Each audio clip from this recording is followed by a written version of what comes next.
একদিকে ক্ষুধার্ত ড্রাগনের নিঃশ্বাস, অন্যদিকে রাজকুমারের দেওয়া চরম বিশ্বাসঘাতকতা।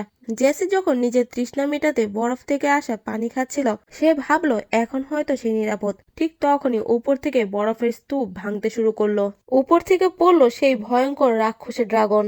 জেসি কোনো মতে নিজেকে বাঁচিয়ে পাথরের আড়ালে লুকিয়ে পড়লো। গুহার ভিতরে অন্ধকারে লুকিয়ে থাকার সময় জেসির নজরে এলো এক বীভৎস দৃশ্য। দেওয়ালে খোদাই করা অদ্ভুত সব চিহ্ন, আর চারিদিকে ছড়িয়ে ছিটিয়ে আছে শত শত মেয়েদের পোশাক।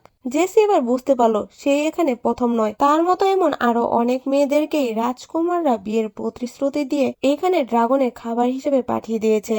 অসহায় জেসি যখন পাথরের দেওয়ালে মাথা রেখে প্রায় হাল ছেড়ে দিয়েছিল, তখন ঘটে এক অলৌকিক ঘটনা।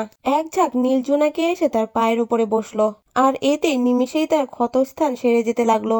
এরপরে সে সেখানে একটা পুরাতন ম্যাপ খুঁজে পায়। এতে যেন সে আবারও আশা ফিরে পেল। তার চোখে ফুটে উঠলো এক নতুন জেদ। তাকে যে করে হোক বেঁচে ফিরতে হবে, যেন আর কোনো মেয়েকে এমন ষড়যন্ত্রের শিকার হতে না হয়। সে বুঝে গেল সামনের লড়াইটা কঠিন, কিন্তু সে হার মানার পাত্র নয়।